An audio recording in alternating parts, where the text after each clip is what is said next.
Now in this example, let's look at it together. We have x divided by 7 equals 4. So what's the opposite of dividing by 7? Multiplying by 7. So what we're going to do is we're going to multiply both sides by 7.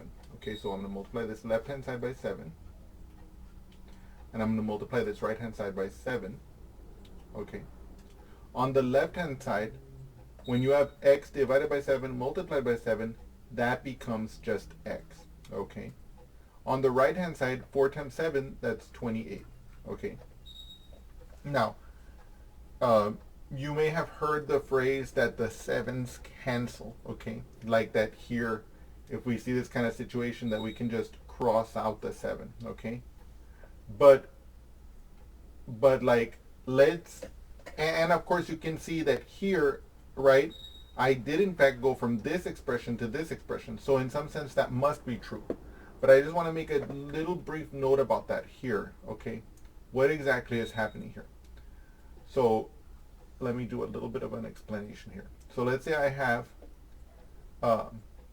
x divided by 3 times 3 for some reason, right? Then if I'm multiplying 3 times x over 3, what I'm going to do is, this is a fraction. This is not a fraction. This is a whole number 3. How do I multiply them? Well, I don't know how. Right? So I have to make 3 into a fraction. And I can make 3 into a fraction by setting it as the numerator and 1 as the denominator. So I would have x divided by 3 times 3 over 1. Aha! Now I know how to multiply these. Why? Because they're two fractions. How do I multiply them? Well, to multiply two fractions, we just multiply across. Numerator with numerator. So x times 3, that's 3x. Okay? 3 times 1, that's just 3.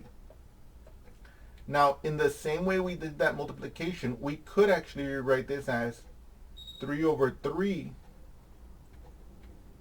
times x over 1. Because if you notice, if I carry out this multiplication, I will get 3x, and I will get 3 on the bottom, right?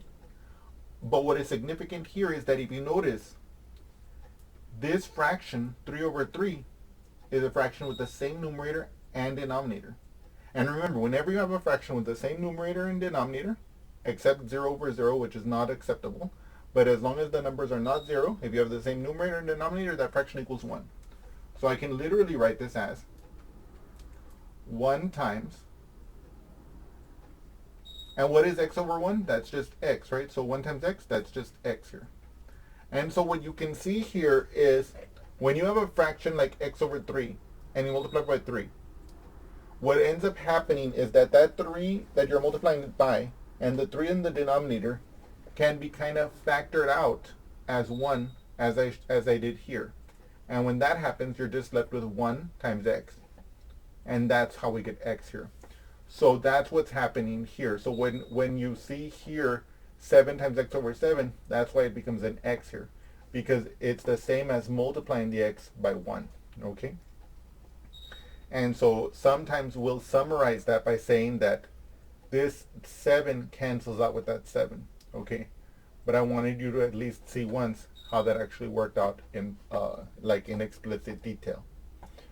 Okay, I hope you've enjoyed this example. Well, before we end this example, I want to highlight the important parts. Notice what we did here. So we started off with okay, so let's look at this again. Bear with me 1 second here. Okay. So what we did was we looked at the original equation as they gave it to us. X divided by 7 equals 4. We asked what operation is being performed to the x. In this case, it's being divided by 7. So we do the opposite. What's the opposite of dividing by 7? Multiplying by 7. So we multiply both sides by 7. Okay? So 7 times the left and 7 times the right. Then that gives us on the left our x by itself, and on the right it gives us 28. Right? And remember, so we saw what was happening to the x. In this case, it was being divided by 7. We did the opposite to get the x by itself. And remember that whatever we do to the left, we do to the right. So since doing the opposite meant multiplying by 7 in this case, we did that to the left, and we did that to the right also. I hope that this makes sense, and I look forward to seeing you again soon in the next set of problems.